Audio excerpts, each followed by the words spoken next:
421장입니다.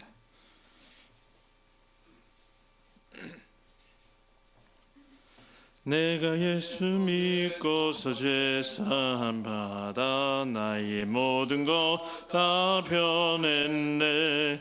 지금 내가 가는 길 천국길이요 주의 피로 내 죄가 씻겼네. 나의 모든 것 변하고 그 피로 구속 받았네. 하나님은 나의 구원 되시오니 내게 정죄함 없겠네.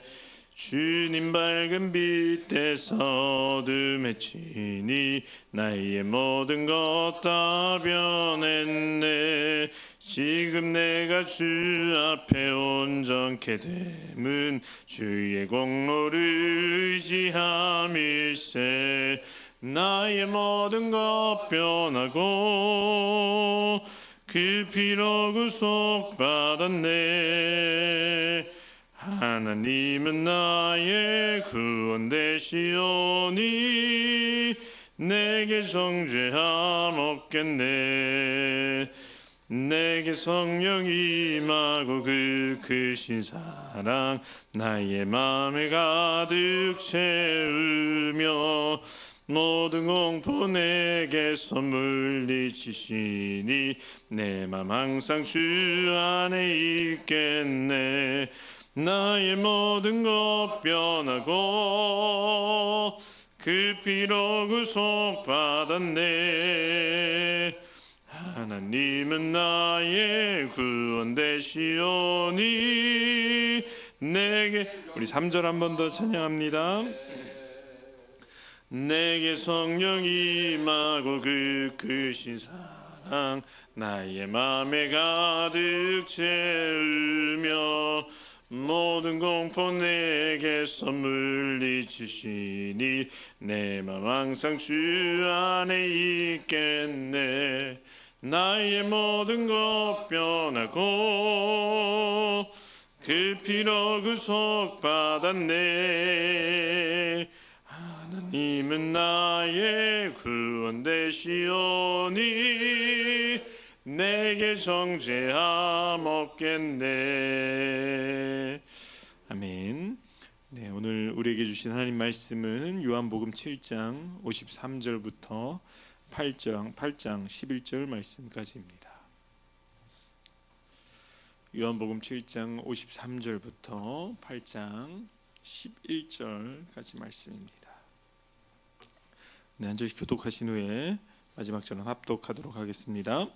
다 각각 자기 집으로 돌아가고 예수는 감람산으로 가시니라. 아침에 다시 성전으로 들어오시니 백성이 다 나오는지라 앉으사 그들을 가르치시더니 서기관들과 바리새인들이 음행 중에 잡힌 여자를 끌고 와서 가운데 세우고 예수께 말하되 선생이여 이 여자가 간음하다가 현장에서 잡혔나이다. 모세는 율법에 이러한 여자를 돌로 치라 명하였거니와 선생은 어떻게 말하겠느냐. 그들이 이렇게 말함은 고발할 조건을 얻고자 하여 예수를 시험함이로라. 예수께서 몸을 굽히사 손가락으로 땅에 쓰시니 그들이 묻기를 맞이 아니하는지라. 이에 일어나 이르시되 너희 중에 죄 없는 자가 먼저 돌로 치라 하시고 다시 몸을 굽혀 손가락으로 땅에 쓰시니 그들이 이 말씀을 듣고 양심의 가책을 느껴 어른으로 시작하여 젊은이까지 하나씩 나가고 오직 예수와 그 가운데 섰던 여자만 남았더라. 예수께서 일어나서 여자 외에 아무도 없는 것을 보시고 이르시되 여자여 너를 고발하던 그들이 어디 있느냐. 너를 정죄한 자가 없느냐. 대답하되 주여 없나이다. 예수께서 이르시되 나도 너를 정죄하지 아니하노니 가서 다시는 죄를 범하지 말라 하시니라. 아멘. 네, 기도하겠습니다. 사랑의 하나님 감사합니다. 오늘도 주님 앞에 나와 함께 예배하며 또 함께 기도할 수 있게 하심을 감사합니다. 하나님 예수 그리스도의 복음의 은혜와 또 예수 그리스도의 복음의 그 감동을 가지고 우리가 함께 예배하게 하여 주시고 또 오늘 기도하는 모든 기도의 제목들 가운데 하나님의 나라와 하나님의 뜻을 위하여 응답되어지는 놀라운 역사가 있게 하여 주시옵소서. 이 시간 드린 예물 주님께서 받아줄 줄 믿사오며 사랑이 많으신 예수님의 이름으로 기도합니다. 아멘. 네, 오늘 말씀은 우리가 잘 알고 있는 이제 가늠한 여인에 대한 그런 말씀입니다. 근데 오늘 말씀을 보시면 먼저 이제 가늠한 여인에 대해서 나오는 내용을 보기에 앞서서 이 7장 53절과 8장 1절을 보시면 이렇게 연결이 되고 있습니다. 다 각각 집으로 돌아가고 예수는 감람산으로 가시니라. 근데 이 말씀이 참 은혜가 되는 이유 중에 하나는 무엇이냐면 사실 원어 성경이나 영어 성경으로 보면 이 중간에 어떤 단어가 빠졌냐면 그러나라는 단어가 있습니다. 이 그러나라는 단어를 같이 이제 넣어서 보시면 조금 더 이제 뭐라고 할까요? 조금 더 이 말씀에서 강조하는 부분이 무엇인지를 볼 수 있는데요. 다 각각 집으로 돌아가고 그러나 예수는 감람산으로 가시니라. 그러니까 사람들의 모습과 예수님의 모습을 대조하고 있는 거죠. 비교하고 있는 겁니다. 그 사람들은 다 집으로 돌아가는데 예수님만 집으로 안 가시고 어디로 가신 겁니까? 감람산으로 갔다. 감람산은 어떤 곳이냐면 예수님께서 사역을 하시면서 아침이나 밤중에 이제 기도하러 가실 때 항상 가셨던 곳이 감람산, 그러니까 예수님의 기도의 장소를 상징하는 곳이었습니다. 이 전의 상황을 생각해서 이어서 보시면 7장 말씀에 보시면 어떤 일들이 일어나냐면 사람들이 모여서 갑론을박하는 장면이 나옵니다. 저분이 진짜 그리스도다, 저분이 진짜 선지자다라고 얘기하는 사람들도 있고, 또 어떤 사람들은 예수를 믿지 않고 예수를 죽이려고 하는 막 예수님을 죽이려고 모의하는 사람들도 있고, 그러니까 초막절이라는 어떻게 보면 큰 행사 때 많은 사람들이 모여서 예수님이라는 분을 둘러싸고 사람들이 막 수군대는 겁니다. 저분이 예수님이다. 아니 저 사람 죽여야 된다. 막 그런 혼잡한 상황 속에서 예수님이 그들을 가르치시면서 얼마나 피곤했겠습니까?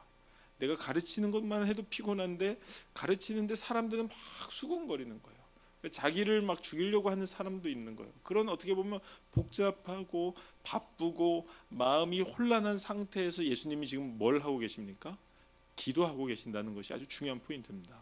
그러니까 우리도 마찬가지입니다. 우리는 모든 사람들이 집에서 자는 시간에, 그러나 여기 계신 성도님들은 어디로 오셨습니까? 네, 예배당에 오셨다. 우리 기도하러 모였다. 우리 역시도 이 모습을 지금 가지고 있다는 거죠. 바쁠수록 기도하는 것. 특별히 이 예수님의 기도의 모습을 보면서 우리가 깨닫는 것은 무엇이냐면 자신을 향한 수많은 공격과 음해 속에서 기도하는 것. 우리도 마찬가지죠. 우리가 언제 기도해야 되냐? 많은 사탄과 마귀의 공격과 어떤 사회적인 그런 유혹 속에서 우리는 무엇을 해야 된다? 기도해야 되는 것. 그래서 예수님은 이 바쁘고 힘든 상황 속에서 꼭 하신 일이 무엇이냐? 기도했다는 것입니다. 우리가 오늘 이 예수님의 모습을 통해서 무엇을 배워야 하나? 우리가 참 많은 세상 속에서 많은 말들과 많은 개념과 많은 진리들 속에 살아가고 있지 않습니까? 그런 거짓된 진리와 거짓된 말들 속에서 살아갈 때 반드시 필요한 것은 기도입니다. 하나님께 지혜를 달라고 하는 것, 하나님께 지혜를 주시고 하나님께 능력을 구하셔서 이런 사회 속에서, 이런 세상 속에서 살아남을 수 있는 힘을 유지하시고 그 힘을 소유하시는 우리 성도님들 되시길 간절히 소망하겠습니다. 그래서 예수님은 이 짬을 내서 기도하시면서 다시 2절에 보시면 어떻게 되어 있냐면 아침에 다시 성전으로 들어오시니 백성이 다 나오는지라 앉으사 그들을 가르치시더니, 그 전날도 가르치셨고 그 다음 날도 가르치셨습니다. 이게 누군가를 가르친다는 것은 사실 상당히 피곤한 일입니다. 그러니까 물론 가르침을 받는 분들도, 앉아서 받는 분들도 피곤하고 힘든 부분이 있지만 누군가를 가르친다는 건 참 어려운 일이고 힘든 일입니다. 근데 예수님은 사실 치유 사역도 많이 하시고 여러 가지 사역을 많이 하셨지만 가장 많이 하셨던 사역 중에 하나가 가르치는 사역을 중점적으로 두었습니다. 그래서 오늘도 이제 다시 아침부터 나가서 사람들을 가르치기 시작하는 거죠. 그러니까 많은 사람들이 몰려왔습니다. 근데 그러던 중에 어떤 일이 일어나냐면 3절에 보시면 서기관들과 바리새인들이 음행 중에 잡힌 여자를 끌고 와서 가운데 세우고, 그래서 4절을 보시면 예수께 말하되 선생이여 이 여자가 간음하다가 현장에서 잡혔나이다 라고 합니다. 이렇게 예수님께서 열심히 어떻게 보면 하나님 나라와 복음에 대해서 가르치시는데 가늠한 여인을 잡아온 거예요. 이 서기관들과 바리새인들이. 그리고 이 사람을 데리고 놓고 우리가 이제 이 말씀을 잘 아시니까 이 사람을 놓고 율법에 따르면 이 사람을 돌로 치라고 하는데 예수님은 어떻게 하시겠습니까? 라고 물어보는 겁니다. 그래서 중요한 것은 무엇이냐면 그들의 의도입니다. 그들은 정말 이 여자를 어떻게 할까에 대해서 물어보는 것이 아닙니다. 이 여자를 어떻게 우리가 처리해야 합니까? 처리라고 한 표현이 좀 그렇지만 이렇게 처벌해야 합니까? 라고 그런 목적을 가지고 예수님께 나온 게 아니라 6절에 보시면 뭐라고 되어 있습니까? 그들이 이렇게 말하면 고발할 조건을 얻고자 하여 예수를 시험함이러라. 예수께서 몸을 굽히사 손가락으로 땅에 쓰시니라고 되어 있습니다. 그들은 예수님을 시험하고자 이 여자를 데리고 나온 겁니다. 물론 예수님을 시험하지 않았다면 그냥 자신들의 방법대로 바로 돌로 쳤을 수도 있습니다. 근데 예수님을 시험하고자 예수님께 물어본 거죠. 저는 이 말씀을 보면서 이 특별히 요한복음 8장 1절부터 11절까지 말씀을 보면서 신앙인으로서 자칫 잘못하면 우리가 왜곡된 신앙, 타락한 신앙, 나의 신앙이 좀 건강하지 않고 정말로 자칫 잘못하면 우리도 바리새인들과 서기관처럼 살아갈 수 있다라는 것을 깨닫게 되었습니다. 우리가 오랜 시간 동안 신앙생활하면서 내가 정말로 건강하고 복음적으로 신앙생활해야 하는데 우리 역시도 자칫 잘못하면 이 바리새인들과 같은 그런 왜곡되고 잘못되고 건강하지 못한 신앙을 충분히 가질 수 있다는 것이죠. 이 신앙의 변질이 올 수 있다는 것입니다. 그 첫 번째 이유 중에 첫 번째 우리가 조심해야 될 것은 무엇이냐면 말씀의 왜곡입니다. 사실 이 말씀에서 가장 중요한 건 정죄에 대한 조심하라는 것을 이제 중요한 포인트로 두고 있지만 그러기에 앞서서 우리가 먼저 봐야 될 것은 이 바리새인들과 서기관들이 말씀을 아주 교묘하게 왜곡하고 있습니다. 왜냐하면 이 모세가 했던 율법 5절에 보시면 여자를 돌로 치라 명하였거니와라고 합니다. 어떻게 보면 맞는 말 같아 보여요. 레위기나 신명기에 보시면 이렇게 나오는 것처럼 보이지만 이 레위기와 신명기 말씀에서 이 가늠한 사람에 대한 말씀을 할 때 꼭 반복되고 있는 것은 무엇이냐면 남자와 여자를 같이 돌로 치라라고 되어 있어요. 항상 하나님은 뭐라고 하냐면 간음이라는 죄 속에서 여자만 잘못한 것이 아니라 남자와 여자를 함께 돌로 치라. 근데 오늘 말씀에서 어떻게 왜곡하고 있어요? 여자를 돌로 치라 하려고 합니다. 남자를 빼버렸습니다. 어떻게 보면 그때 당시 기득권층이었던 남자들을 제외하고 소수였던 여자들에 대해서만 편협되게 말씀을 적용하고 있었다는 거죠. 그러니까 저는 이 말씀 보면서 간음뿐만 아니라 우리도 신앙생활을 하면서 자칫 잘못하면 말씀을 내가 나에게 유리한 쪽으로만 대입할 수 있구나. 그러니까 여러 가지 말씀들을 다 혼합적으로 보는 것이 아니라 종합적으로 보는 것이 아니라 내가 나한테 맞는 말씀만 나한테 적용하고 남들에게 봤을 때는 남들이 잘못된 모습만 딱 뽑아서 그 말씀들을 변질시킬 수 있다는 것입니다. 예를 들면 이런 말씀이 있죠. 에베소서에 보니까 어떤 말씀이 있냐면 술 취하지 말라 이는 방탕한 것이니 오직 성령으로 취하라 이런 말씀이 있잖아요. 근데 사람들이 이걸 어떻게 왜곡했습니까? 뒤에는 다 빼먹고 앞에만 딱 가지고 나오는 거예요. 술 취하지 말라. 그래서 사람들은 꼭 술 마시면서 하는 말이 뭡니까? 성경에도 보니까 술 마시지 말라라고 안 돼 있고 술 취하지 말라라고 얘기를 한다는 거예요. 저도 이제 잠깐 사회생활을 했지만 재밌게도 교회를 다니는 분도 그렇게 얘기하고 교회를 안 다니는 분도 이 말씀을 알더라고요. 그래서 저한테 맨날 야 성경에도 보니까 술 취하지 말라라고 돼 있지 술 마시지 말라라고는 안 돼 있다. 제가 아무리 생각해도 이 에베소서 5장 18절의 말씀이 하나님께서 우리한테 술 취하지 말라에 대해서 기준점을 주기 위해서 주신 말씀인가에 대해서 생각해 보는 거죠. 근데 봤더니 5장 18절 말씀은 사실 술 취하지 말라에 대한 말씀도 있지만 더 중요한 건 뒤에 오직 성령으로 취하라라는 말씀이 훨씬 더 중요한 거예요. 근데 사람들은 그냥 그 앞에 있는 말씀만 보고 교묘하게 자기를 합리화하는 그런 말씀으로 만들어 버렸다는 것이죠. 어떻게 보면 말씀을 모르는 사람보다 말씀을 잘하는 사람들이 좀 조심해야 될 부분들이 바로 이런 부분이라고 생각을 합니다. 말씀을 너무 잘 알다 보면 말씀을 알지 말라라는 말씀은 아닙니다. 근데 말씀을 너무 잘 알다 보면 그것을 나의 입맛에 맞고 나의 삶에 맞춰서 어느 부분들은 빼버리고 어느 부분들은 추가하는 그런 바리새인들과 같은 죄를 우리가 저지를 수 있다는 것입니다. 그렇게 보다 보면 우리가 신앙의 변질이 되지 않기 위해서 가장 중요한 것은 무엇이냐? 말씀을 종합적으로 건강하게 볼 필요가 있습니다. 나한테만 맞춰서 보는 것이 아니라 나를 합리화하기 위해서 보는 것이 아니라 오늘 말씀처럼 여자만 돌로 치라라고 한 적이 없지 않습니까? 남자와 여자가 함께 돌로 치라라는 그런 말씀이 있었다면 그렇게 건강하게 좀 말씀을 볼 필요가 있다는 것이죠. 그래야만 우리의 신앙이 변질되지 않는다는 것입니다.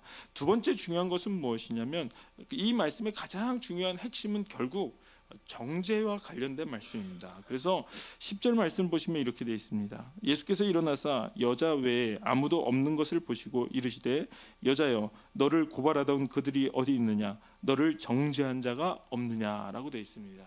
예수님은 바리새인들과 서기관들을 어떻게 표현하냐면 정죄하는 자들이라고 표현을 합니다. 재밌게도 이제 이 바리새인들이 여자를 끌고 와서 말씀엔 이렇게 나와 있는데 예수님 어떻게 하십니까? 라고 하니까 예수님이 가장 먼저 한 행동이 무엇입니까? 갑자기 땅에다가 막 글을 쓰기 시작하는 거예요. 근데 우리는 이 말씀을 보면서 가장 궁금한 거는 무슨 글을 쓰셨을까? 물론 이제 뭐 주석서나 이런 걸 보면 뭐 이런 말씀이 이런 내용이 나오기도 하더라고요. 예수님이 여기 모여 있는 사람들의 죄의 항목들을 막 손으로 막 썼다라는 그런 어떤 주석의 내용도 있긴 합니다. 근데 우리는 사실 성경에 그 내용이 안 나오기 때문에 예수님이 끄적끄적 뭘 쓰신지는 알 수가 없습니다. 근데 그냥 저는 이럴 때는 그때 당시의 상황과 그 상황을 이미지화한다면 한번 그려본다면 이렇게 되지 않습니까? 사람들이 끌고 와서 막 수군댑니다. 예수님한테 집중해서 가르침을 받던 사람들도 막 수군대고 혼란스러운 상황 속에서 예수님이 어떻게 하시냐면 바로 대답하지 않고 글을 쓰시는 거죠. 이게 무엇이냐면 어떻게 보면 사람들이 그 순간에 예수님한테 더 집중할 수 있는 거고 바로 대답하지 않는 이유는 그 순간에 그 수군거리고 그 정신없고 그런 혼란한 상황 속에서 잠시 예수님께서 이렇게 시간을 더 이렇게 지연시키면서 사람들을 집중시키는 거죠. 그리고 나서 한마디 하시는 것이 무엇입니까? 여기에 죄 없는 자가 먼저 돌을 치라. 우리 그리스도인들의 마음속에 항상 마음에 품고 살아야 되는 한마디가 있습니다. 죄 없는 자가 돌로 치라. 우리가 살아가면서 수많은 어떻게 보면 하나님의 뜻에 맞지 않게 살아가는 비그리스도인들, 그리스도인들을 볼 때마다 우리 마음속에 항상 새겨야 되는 하나님의 말씀이 있습니다. 그건 뭐냐? 죄 없는 자가 돌로 치라. 저는 이 말씀 보면서 정말 큰 은혜가 되는 그것은 무엇이냐면 우리 안에 정말로 내가 누군가를 정죄하며 살아가는 것인가 아니면 누군가를 용서하며 살아가는가 이것에 대해서 항상 묵상하며 살아가는 그런 그리스도인이 되길 소망합니다. 그리스도인들에는 두 가지 부류가 있습니다. 첫 번째 부류는 이 바리새인과 같이 정죄하며 살아가는 자들이 있습니다. 또 다른 부류는 예수님과 같이 용서하며 살아가는 자가 있습니다. 어느 부류에 힘이 있을까요? 어느 부류에 능력이 있을까요? 어느 부류의 사람들이 사람을 바꿀 수 있을까요? 생각보다 정죄와 비난과 심판은 사람을 바꾸기 어렵습니다. 사람을 바꾸려면 용서와 용납이 필요한 것입니다. 저도 어렸을 때를 생각해 보면 저희 아버지가 이제 어렸을 때부터 장로님을 오래 하셨고 교회를 오래 다니시다 보니까 철저한 부분이 있었습니다. 그러니까 신앙적으로 봤을 때 아주 철저하게 저한테 잣대를 대고 행동적인 부분이나 뭐 윤리적인 부분에서도 철저하게 잣대를 댔습니다. 어렸을 때 제 마음 속에서는 아니야 우리 아버지는 왜 이렇게 엄격할까 이렇게 생각을 하는데 사실 이제 자라고 나서 보니까 우리 아버지가 저를 혼난 것보다 훨씬 더 많이 한 것이 무엇이냐? 용서와 용납이었습니다. 저도 아이들을 키우다 보니까 사실은 아이들을 혼낼 때 단번에 화를 냅니까? 그러니까 부모로서 매번 화를 내는 것이 아니라 9번 참고 한 번 화를 내는 겁니다. 근데 자녀들은 뭘 기억하는 거죠? 한 번 화낸 것만 기억하는 거예요. 그래서 제가 너무 억울해요. 제가 저희 아들을 이렇게 가끔 이렇게 뭐 때릴 때가 있습니다. 정말 가끔 때립니다. 1년에 뭐 한두 번 정도 때립니다. 근데 우리 아들은 신기하게도요, 때린 것만 기억해요. 내가 용서한 걸 기억 못해요. 제가 10번을 용서했는데 한 번 때린 것만 기억하는 거예요. 근데 그렇게 봤을 때 이 자녀들을 성장시키는데 부모로서 이 때린 것도 이 아이들을 성장하긴 하지만, 사실은 자녀들이 성장하는데 가장 큰 힘을 하는 것은 무엇입니까? 부모의 용서와 용납입니다. 그렇게 봤을 때 제가 정말 감사한 것은 저희 아버지가 저를 버리지 않은 것이 너무 감사한 겁니다. 누군가가 아버지 집에서 그렇게 맨날 죄를 저지르고 말을 안 들었다면 사실 제가 봤을 때는 버려야 맞는 것입니다. 근데 아버지 어머니는 어떻게 합니까? 용서하고 용납하는 게 훨씬 더 많다는 것이죠. 근데 이것이 단순히 자녀와 가정에게만 적용되는 것이 아니라 사실은 이 부분이 교회에서 가장 많이 적용돼야 되는 것입니다. 교회는 누군가에게 정죄하고 비난하고 지적한다고 해서 교회는 건강해지지 않습니다. 어떤 사람이 예배의 모습이나 신앙적인 모습이 잘못되었다고 늘 지적하고 늘 혼낸다고 하면 교회는 건강해질 수가 없습니다. 교회가 건강해지고 성장하려면 가장 필요한 것이 무엇입니까? 용서와 용납입니다. 오늘 말씀의 마지막 이 9절 말씀처럼 예수님께서 뭐라고 말씀하십니까? 너를 정죄하는 자가 어디 있느냐? 너를 고발하던 자가 어디 있느냐? 저는 우리 교회가 어떤 교회가 되기 원하냐면 정죄하는 자가 사라지는 교회가 되길 원합니다. 고발하는 자가 사라지길 원합니다. 그래서 우리가 살아가면서 사실 우리 눈에 거스릴 때가 있어요. 우리가 신앙생활 오래 하다 보면 하나님의 뜻과 하나님의 마음을 알고 또 예배의 어떤 그런 전형적인 모습, 그러니까 우리가 지켜야 되는 예배의 모습과 신앙의 모습을 알기 때문에 그것을 지키지 않는 사람들을 보면 눈에 거스릴 때가 있어요. 근데 그런 사람들을 봤을 때 항상 우리 마음에 어떤 말씀이 들어와야 되냐면 너희를 정죄하는 자가 어디 있느냐, 너희가 죄 없는 자만 돌로 치라, 이 말씀을 항상 마음에 품고 오히려 용서하고 용납하는 그런 은혜가 우리의 삶 속에 있기를 간절히 소망하겠습니다. 그래서 우리가 어떤 눈을 가지고 살아가느냐, 어떤 시선을 가지고 살아가느냐, 그들의 죄를 바라보고 그들을 지적하고 정죄한다면 우리는 그들을 바꿀 수가 없습니다. 오히려 예수님의 모습처럼 정말 용서하고 용납하는 우리 성도님들 되시길 간절히 소망하겠습니다. 제가 이번에 이제 지난주에 고음들 수련회를 마쳤는데 제가 이제 청소년 사역을 하면서 처음 겪는 그런 상황을 맞닥뜨렸습니다. 그래서 첫 번째 날 집회를 하는데 이제 찬양을 처음 시작하는데 한 7명 정도에 되는 남자들이 여기서 이제 예배를 드렸거든요. 근데 이 문에 막 처음 본 남자애들이 확 들어오는 거예요. 근데 얘네들이 그냥 조용히 들어오는 게 아니라 막 소리를 지르면서 들어오는 거예요. 이제 근데 집회 첫 번째 찬양은 조용한 곡을 하지 않습니까? 느린 곡을 하지 않습니까? 느린 곡을 하고 있는데 막 소리를 지르면서 들어오는 거예요. 저도 약간 당황을 하긴 했는데 여기 있던 학생들과 선생님들도 좀 당황하시고. 근데 이제 제가 딱 보니까 그냥 그런 좀 노는 아이들, 좀 이제 부여해서 좀 이렇게 그런 친구들이 그냥 막 들어온 거예요. 저도 사실 당황한 거죠.